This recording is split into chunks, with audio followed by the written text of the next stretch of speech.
There's a street in Washington, D.C. where nothing bad is supposed to happen. Ambassadors live here, vice presidents. There are cameras on the corners, and federal patrols pass by just a few blocks away. On the afternoon of May 14th, 2015, smoke began pouring out of a mansion on that street. The firefighters who arrived thought they were walking into an ordinary house fire. They were wrong. Inside, they found 4 people, a family, and the woman who worked for them. But here's what no one understood yet. The fire wasn't the beginning of this story. It was the end of it. Because for nearly a full day before that smoke, something had been happening inside that house. Something slow, something deliberate. And everyone who came near the front door that day walked away, believing everything was fine. It wasn't. This is the story of how an ordinary day in one of the safest neighborhoods in America became one of the most disturbing crimes in Washington's memory, and the questions that, 10 years later, still have no answer. Real quick before we carry on, drop a comment and let me know what city or country you're watching from, and what time it is there right now. Savas Savopoulos was 46, and by every account, the kind of man you remembered after meeting once. He was the chief executive of a company called American Iron Works, a firm that made custom building products and handled installation across the Washington, D.C. region. Its steel and iron went into some of the biggest buildings downtown. If you've been to the arena where the city's teams play, you've stood inside something his company helped build. An old friend described him as larger than life, a man with a deep belly laugh who taught the people around him to have a good time, but to do things right. Solid was the word people kept using. A solid guy. He'd known his wife, Amy, since they were teenagers. He'd had a thing for her for years and used to tell people that all she had to do was say yes. That was the woman he was going to marry. They went on to the same university, and that was where it really clicked. They married in a Greek wedding, and over the years that followed, they had 3 children, 2 daughters, Abigail and Katerina, and a son, Philip. After Savas earned his law degree, he joined the family ironworks business, working closely with his own father, also named Philip, to expand it. And expand it did. The Savopoulos name became well known and well loved in the community. Savas was described as a brilliant man of impeccable character, and he and Amy were generous with both their time and their money. He helped fund the National Child Research Center and served on its board. He coached his kids' sports teams. Amy was a constant presence at the children's schools, baking and decorating gingerbread houses for whole classes, volunteering wherever she could. They lived in a beautiful multi-million-dollar mansion on Woodland Drive, one of the most affluent stretches in the city, home over the years to vice presidents and ambassadors. And in that big house, there were 2 other people who had become part of the family. The first was Nelitza Gutierrez. Everyone called her Nellie.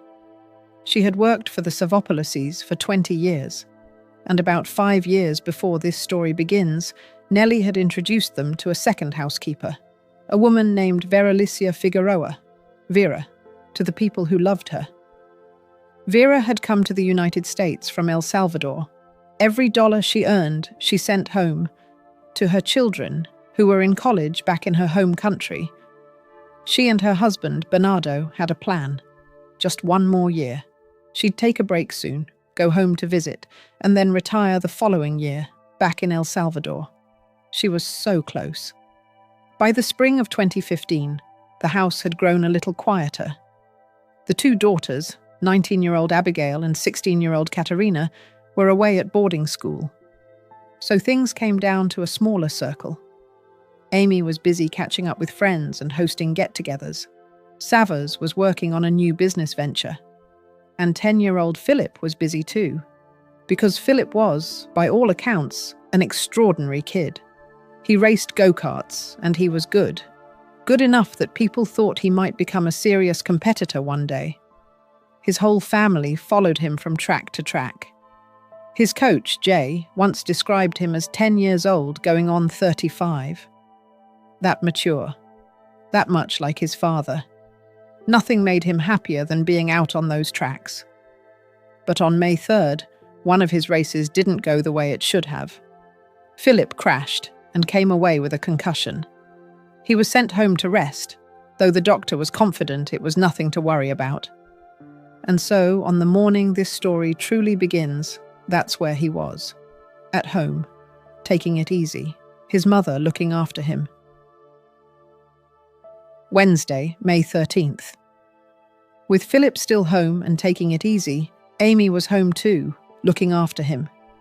The two of them made a quick trip to the doctor's, just to check on the concussion, and then came back to the house. Savas, meanwhile, was out. He had a new project he was excited about, a martial arts studio he was building over in Virginia, just days away from opening.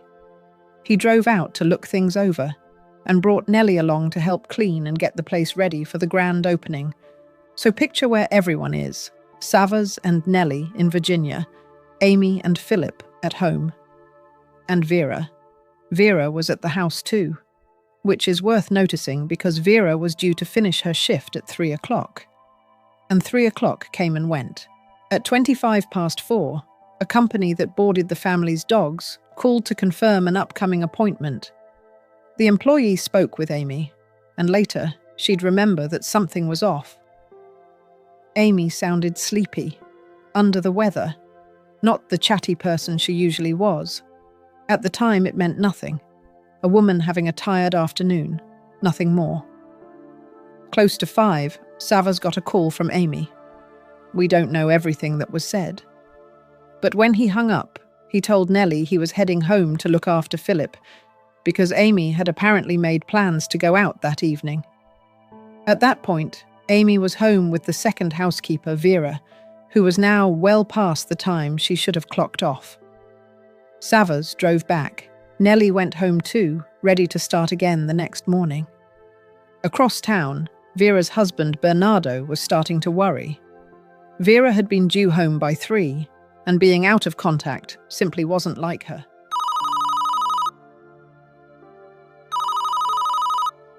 He rang and rang and rang, and then, at some point, the ringing stopped, as if the battery had died or the phone had been switched off. Bernardo had a shift of his own that night, one that would keep him working until morning. So he did what people do. He tried to rationalize it, to talk himself out of the worry as best he could. But while Bernardo couldn't get through to the house, other people, strangely, could. Just before 6, the security company that monitored the home received an alert, broken glass, somewhere on the outside of the property. When they followed up, it seemed as though nothing was wrong. Someone answered as Savas, and then that person asked something odd. He wanted to know how he could access the home's security footage himself, where it was stored. At the time, there was no reason to think twice about it. Savas then tried to reach his assistant and personal driver, a young man named Jordan Wallace, who'd only been working for him a couple of months. He couldn't get through, so he left a voicemail asking Jordan to go to American Ironworks and pick up a package.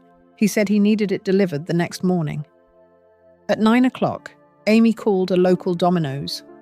She ordered 2 pepperoni pizzas and paid over the phone with her credit card. Before the call ended, she gave one specific instruction: ring the doorbell, leave it by the front door. She was caring for a sick child. At around 9:35, another voicemail went out, this one to Nellie, the housekeeper of 20 years. And it was unusual. It told her not to come to work the next day. Amy was ill. Vera was going to stay the night to help out because the family was going through a hard time with Philip. Vera's phone was dead, the message said, and there was no charger in the house, so he was just passing along the word. He even asked Nellie to text him back, so he'd know she'd gotten it. Hey Nellie, it's Saba. I hope you get this message. Amy is in bed sick tonight, and she was this afternoon. and Vera offered to stay and help her out because, we're going through some stuff with Philip. So she's going to stay the night here, okay? Thank you. Oh, and would you send me a text when you get the message just so I can make sure? Thanks, Nellie. Good night. But Nellie wouldn't hear that message until the next morning. When the Domino's driver arrived, he did exactly as he'd been told.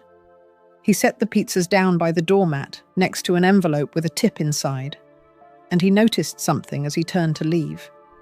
The porch light was on, but inside, the house was completely dark and eerily quiet. He got back in his car and carried on with his deliveries.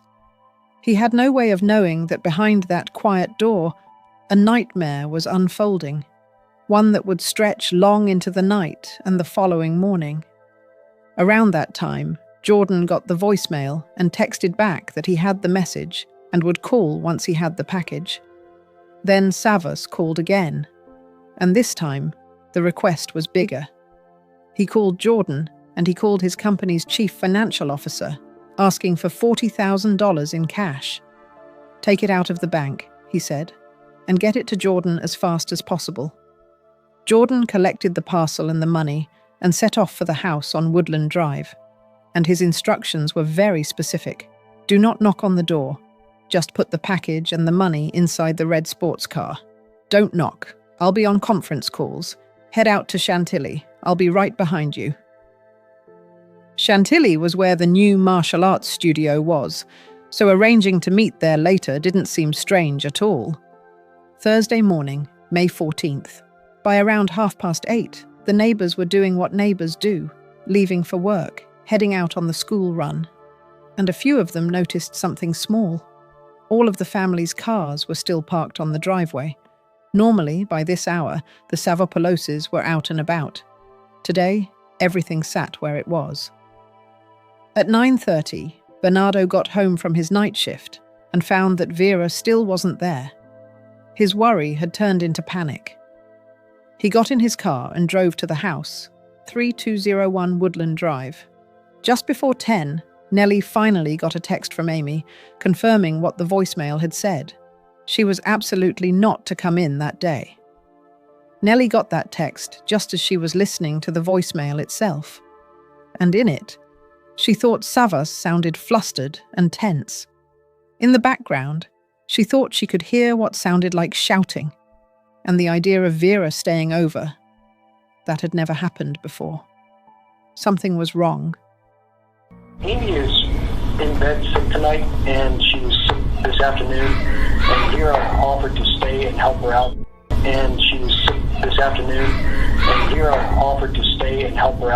Nellie felt she wasn't getting the full story. She tried to call Amy.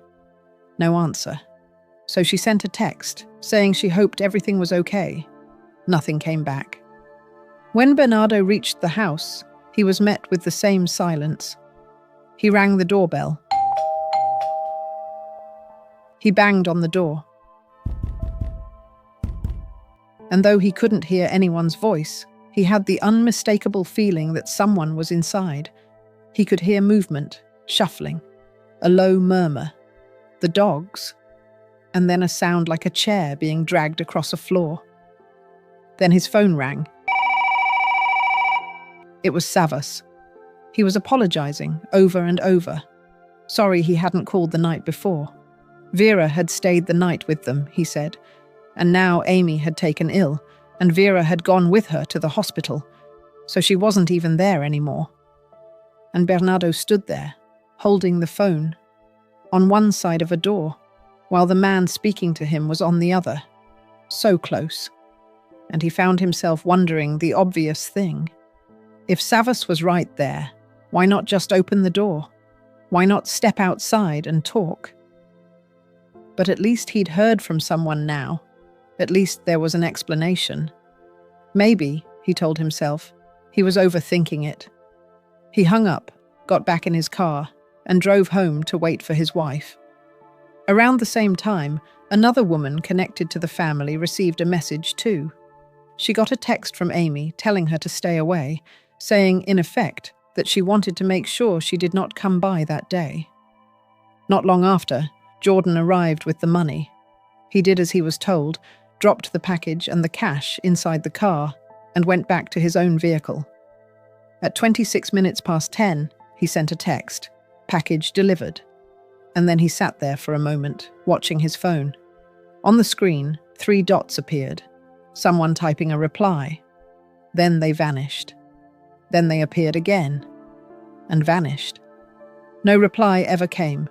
At 1:30 in the afternoon, residents began calling 911. There was a fire on Woodland Drive, and it was spreading fast.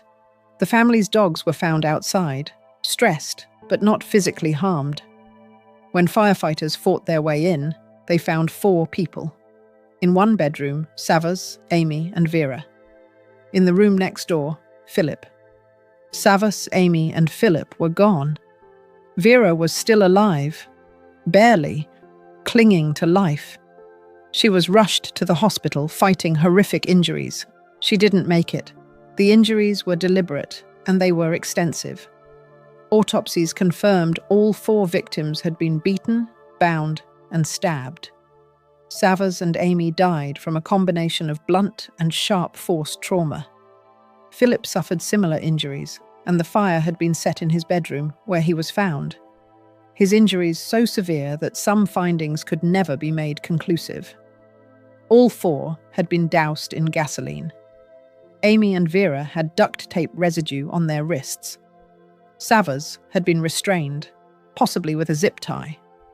What it all confirmed was chilling and simple. Everyone in that house had been held and tortured over a very long period of time before the fire was ever set.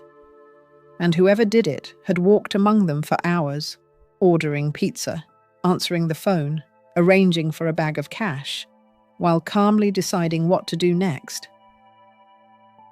Willie, good morning to you. This community so badly wants answers, but so far there are still very few. Police saying little about a possible motive. They're saying almost nothing about who they believe may have been responsible for these crimes. But who would want to target the Savopoulos family? This morning, we're learning new details about the father of this family, Savas Savopoulos, a powerful business executive. This morning, crime scene investigators are zeroing in on a series of surveillance cameras surrounding the multi-million-dollar Savopoulos family home that authorities believe may have been disabled by the attackers, who police say were likely familiar with the family's routine. Right now, we have nothing to suggest that this was just a random attack. At the end of the terrifying overnight ordeal, sources familiar with the case say the Savapouloses and their longtime housekeeper were brutally beaten and stabbed. Their 10-year-old son burned so badly it's unclear whether he was assaulted. Their neighbors in one of Washington, D.C.'s most upscale communities say the family was always friendly. Their kids came trick-or-treating. The wife particularly was very active in the neighborhood.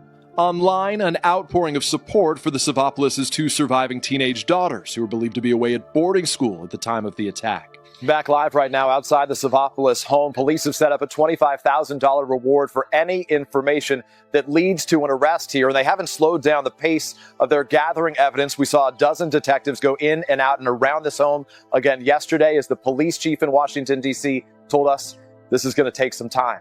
Savannah and Willie, back to you. All right, Peter Alexander, thanks so much. And your heart just breaks for those 2 surviving daughters. The daughters have lost so much. A single window on the side of the property had been smashed.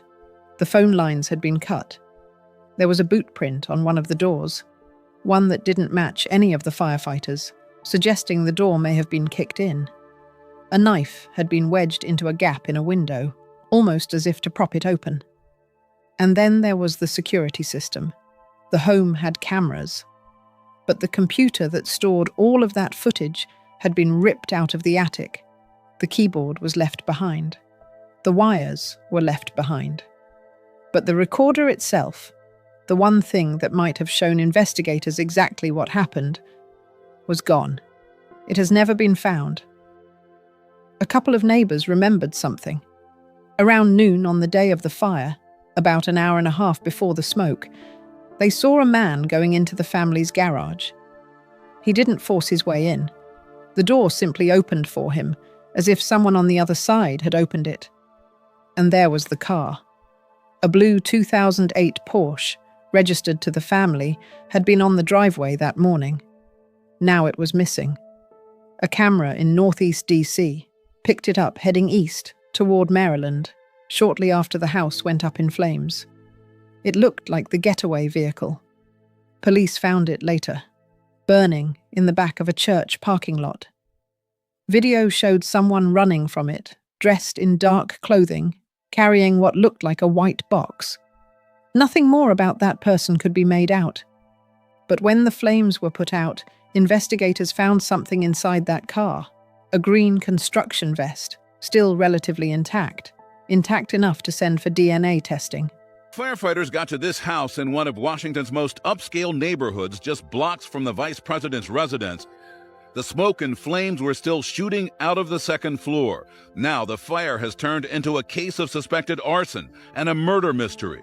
Police seeking to talk to this man, caught on surveillance video, racing away wearing a hoodie and carrying a large white object. Police believe he may have been driving the family's blue Porsche that was found abandoned and torched in a Maryland suburb outside Washington. We don't know who had the car, but obviously the conditions where it was, in which it was found, set a fire shortly after they were discovered. We certainly want to know if anybody saw that car and who was in the car. Adding to the mystery, another employee of the family told CNN affiliate WJLA she received a text from Amy Savopoulos hours before the fire telling her to stay away. I don't understand why. God saved my life around 9:56 a.m. and they say, I want to make sure you do not come today. As of Monday, the D.C. medical examiner still had not determined whether the cause and manner of death was blunt force trauma, stab wounds, smoke inhalation, or something else. But police quickly called this homicide and said the victims had been attacked before the fire started. In that last call, the father said on the recording that his wife was not feeling well. Authorities have said there's no sign of forced entry at this house, so the investigation continues. Adding to the mystery, that other employee, the one who'd been told to stay away that morning, came forward and shared the text she'd received. And police, examining the scene, said there was no sign of forced entry. Back at the house, they found something that didn't fit. On paper, this looked like a robbery, and yet a fair bit of cash had been left behind. Expensive paintings, jewelry, all of it, sitting there, left to burn. And in the middle of it all, untouched by the flames, was a half-eaten Domino's pizza. That was when it clicked. Amy had made that 9 o'clock call the night before, while they now understood she was being held captive, which meant the person who placed that order and the person who ate that food was almost certainly the killer. So they bagged up the leftover crusts and sent them to the lab. This is where they said goodbye to 3 of the 4 victims of this crime. One by one, 3 caskets slowly ascended the steps of the St. Sophia Greek Orthodox Cathedral. So sad, there's not much to say. It's just heartbreaking, tragic. Mourners at the funeral said the service focused on the family's love of community and their commitment to charity. 2 of the mourners watching the caskets were the couple's teenage daughters, Katerina and Abigail, who were both away at school during the crime. It's a terrible tragedy. I feel so sorry for the girls. The 4th victim of this brutal murder was the family's housekeeper, Vera Figueroa. Her body is being prepared for transfer and burial in her native El Salvador. A week after the murders, on May 20th, an arrest warrant was issued. The man's name was Darren Wint, 34 years old, and he was considered armed and dangerous. Their home set on fire in Washington, D.C. He is considered armed and dangerous. Tonight, there is a manhunt on. A frantic interstate manhunt underway for this man, charged with first-degree murder. The police identified the suspect today as Darren Dylan Wint. Tonight, the NYPD is passing out this wanted poster and scouring surveillance video to see if Darren Wint was ever here in Brooklyn to visit his girlfriend. At the moment, police are hopeful that they can make an arrest, but they don't know exactly where Wint is. Thank you, everybody, for being here. And I first want to say how grateful I am and the residents of the District of Columbia are to the hardworking men and women of the Metropolitan Police Department, as well as our Fire and Emergency Medical Service that responded last week to the home of Amy and Sava Zabopoulos. But we're also grateful to our partner agencies at the ATF and the Secret Service who have been working on this case 24/7 since last Thursday. And all of us are focused on finding the perpetrator of this act of evil on Woodland in our Ward 3 community. I also know that you are all aware that MPD has identified a suspect, 34-year-old Darren Dylan Went. He is currently at large, and we continue to seek the public's assistance in locating Went. At this time, we do not have the suspect in custody. Darren Went is a black male with dark complexion. He's approximately 5'7" in height and weighs about 155 pounds. We have information that he was last seen wearing blue jeans, a blue hooded sweatshirt, and white tennis shoes. Over the past 24 hours, the Capital Area Regional Fugitive Task Force has searched several locations in Prince George's County, Maryland, looking for Mr. Went. Information gained from interviews and new information in the past few hours, we have information that we believe Mr. Went is currently in the Brooklyn, New York area. The task force is continuing to search for Mr. Went. I have been in contact with the commissioner from the NYPD.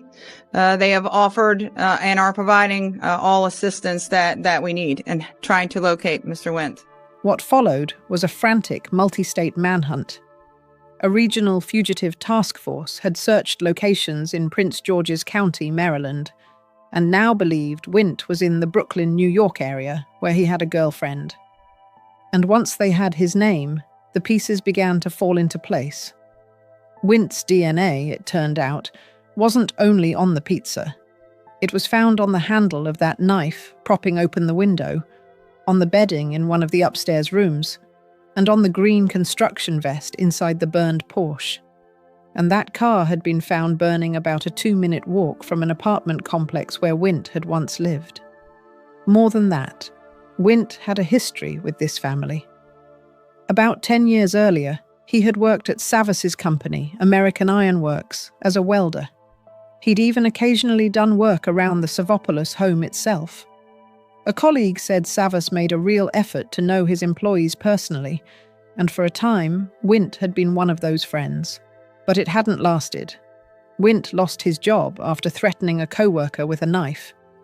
He then struggled to hold work at all, and reached back out to Ironworks in 2008 and 2009, asking to be given a second chance. He was told no.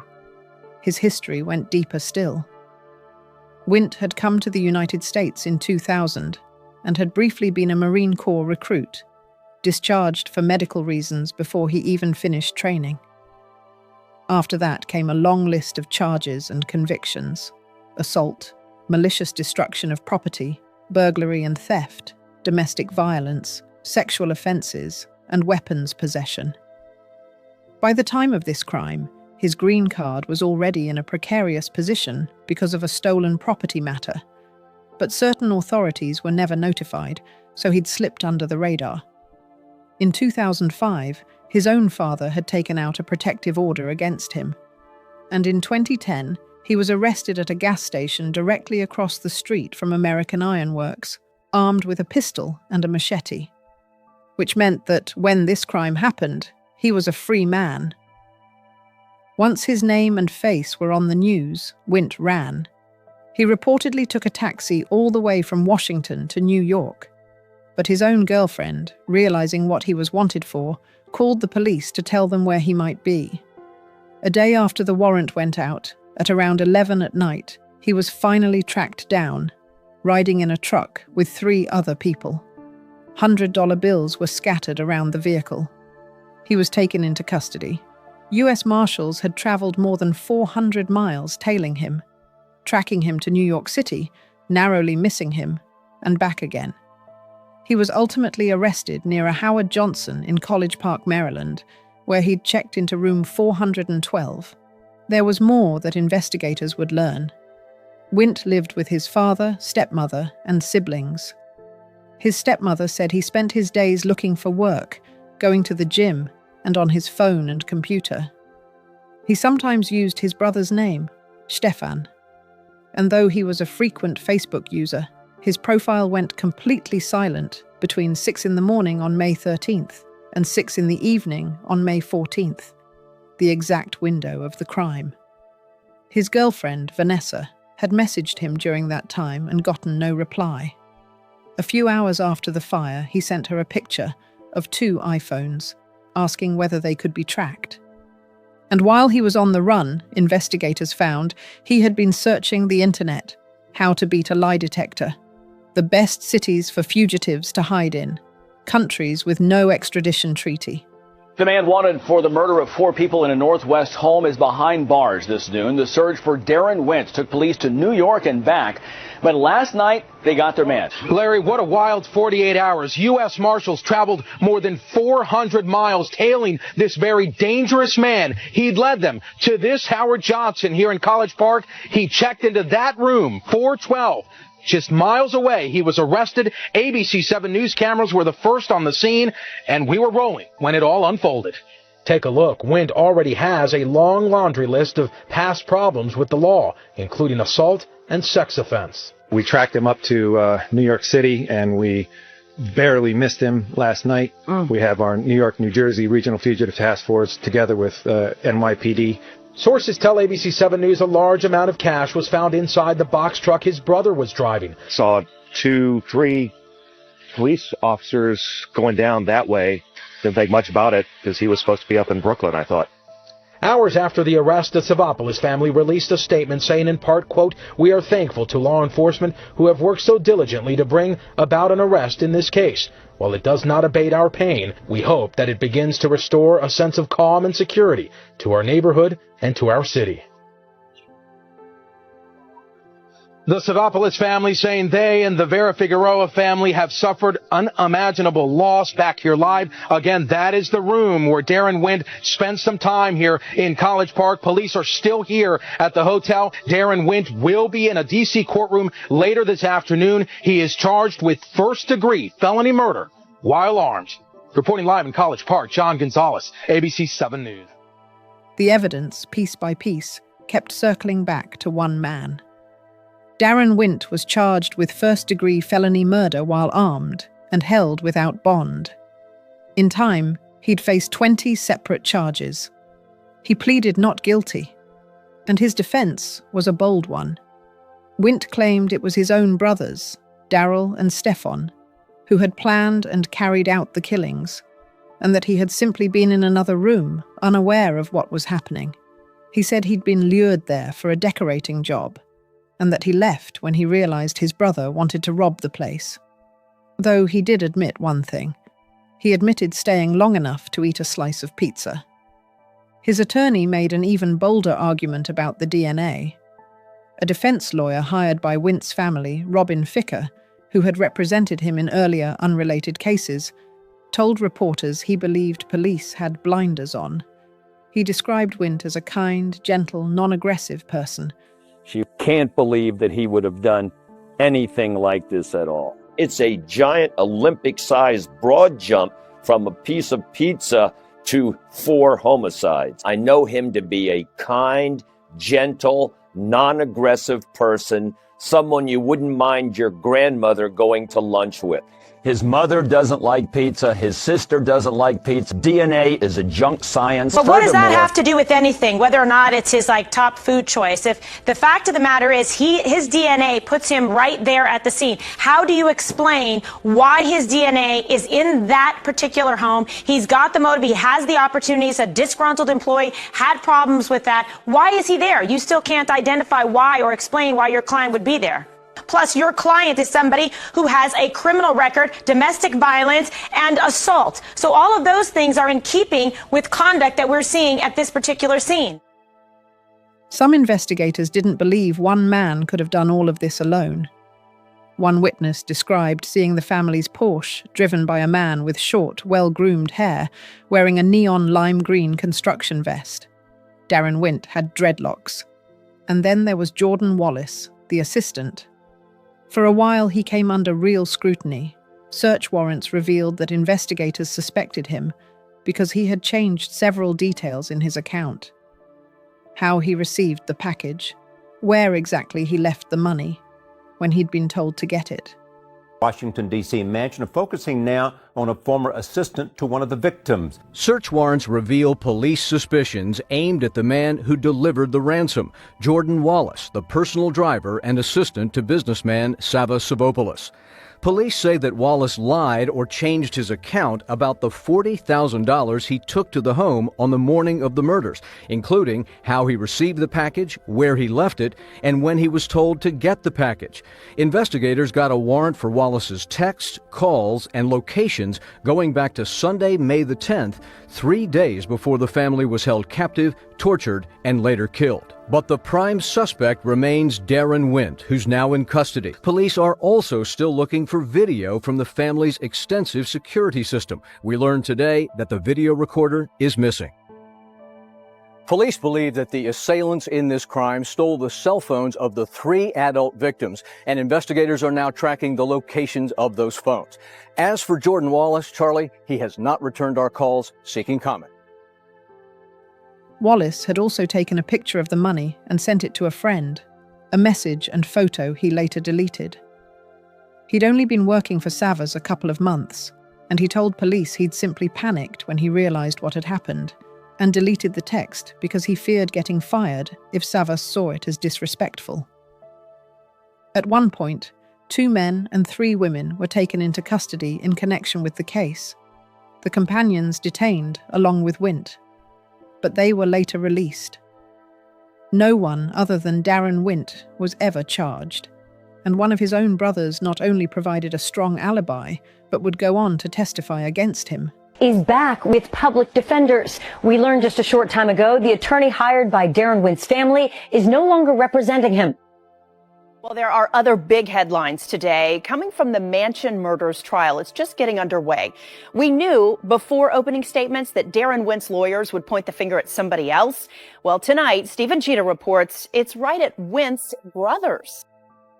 More than 3 years later, in 2018, the trial finally got underway. 7 weeks, with a long list of witnesses and experts. Wint's family had by then parted ways with their hired attorney, and he was back with public defenders. And the defense pointed the finger squarely at his 2 brothers, arguing they'd planned and carried out the killings, and that Jordan Wallace was in on it too, part of one big plot to extort Savas. They noted that Wint had once lived in the same apartment complex as Jordan's father, raising the possibility the 2 men had crossed paths.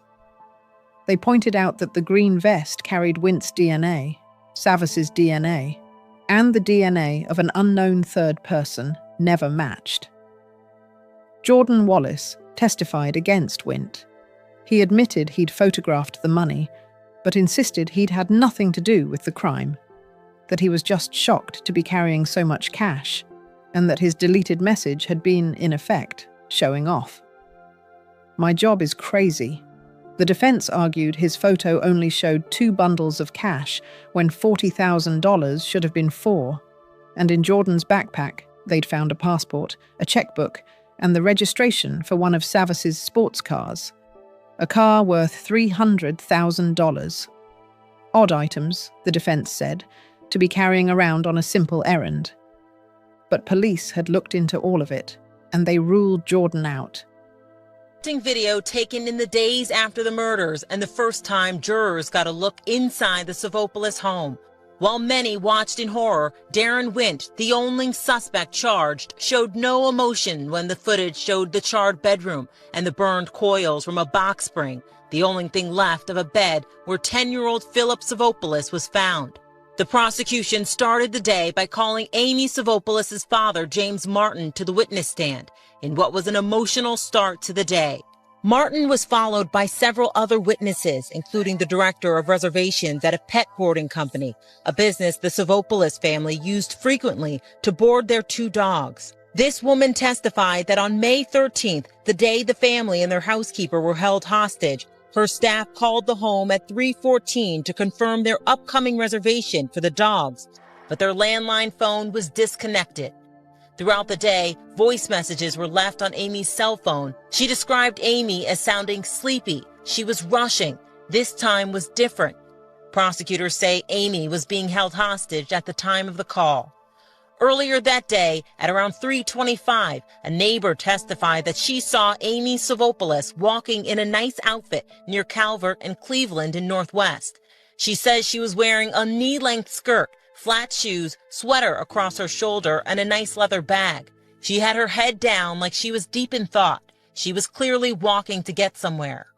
But the defense team tried to dilute the neighbor's testimony by showing the jury surveillance video of Amy and her son Philip from 6 hours earlier in the day. She was wearing a different outfit with a different bag.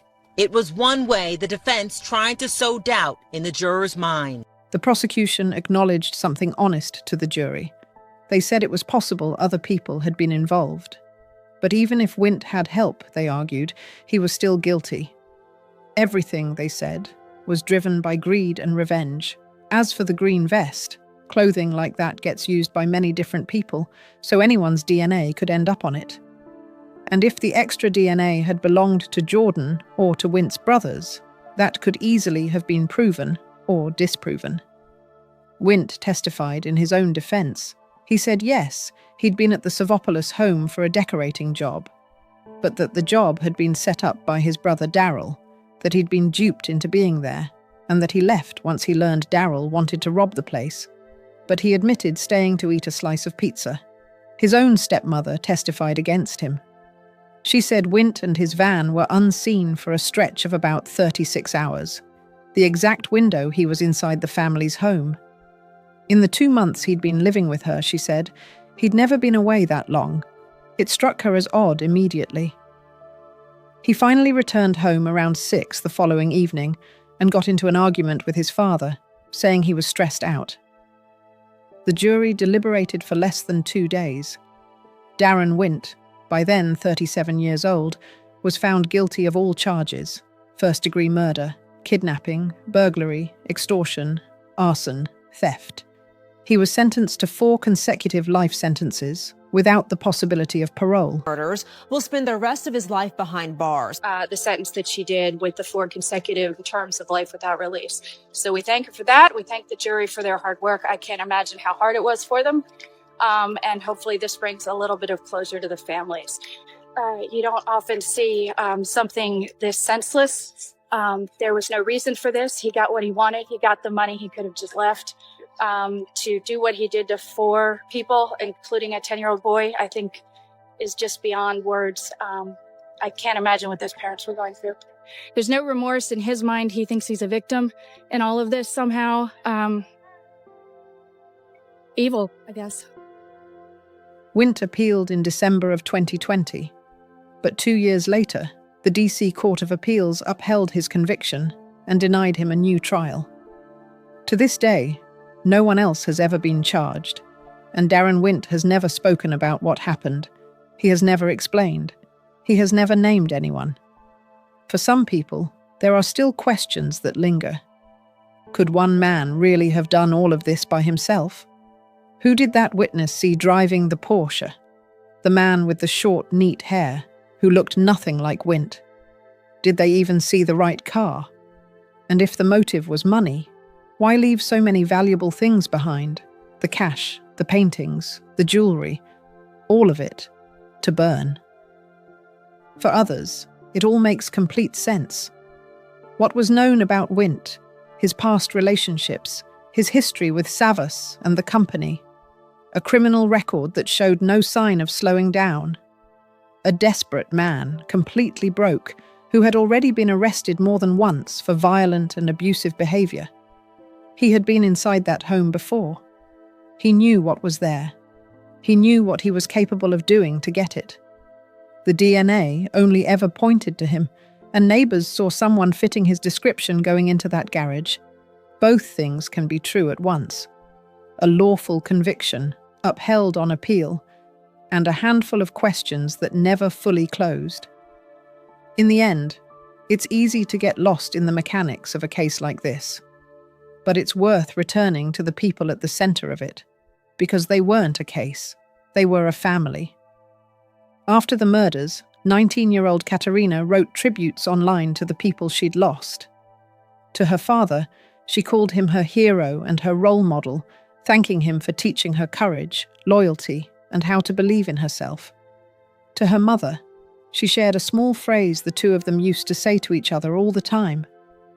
"In a while, crocodile," and thanked her for being the best mum she could have asked for. And to her little brother, she said she would do anything to see that smile again. The house on Woodland Drive was torn down in 2017. In its place, a new mansion was built. A decade later, what happened there is still remembered as one of the worst and most shocking crimes in recent Washington memory. 4 people, Savas, Amy, Vera, and Philip, held captive and tortured for the better part of a day in one of the safest neighborhoods in America. This happened on one of the most protected streets in the country, with cameras, with security, with federal patrols nearby. None of it mattered, because the danger didn't break down the front door in the dead of night. It came quietly, to a home and a family it already knew. Safety, in the end, isn't a place. It's attention. The second is how much the small, ordinary signals matter. A voice on the phone that sounded sleepy and wrong. A delivery told to be left at the door. A housekeeper of 20 years suddenly told to stay home for the first time ever. None of it seemed like anything on its own, but together the warnings were there, quietly. And the instinct that something isn't right, even when you can't name it, is an instinct worth trusting. The third is about the people we're tempted to overlook. Veralicia Figueroa was not a footnote to a wealthy family's tragedy. She was a mother, a year from retirement, who sent everything she earned home to her children. She mattered just as much as anyone in that house, and she deserves to be remembered that way. Thank you for staying with me right to the end of this story. If you'd like to support the channel and help me keep bringing you true crime documentaries that are carefully researched and told with respect, go ahead and leave a like, drop a comment, share the video, and subscribe if you haven't yet. Every bit of support means more than you know, and I'm grateful you're here.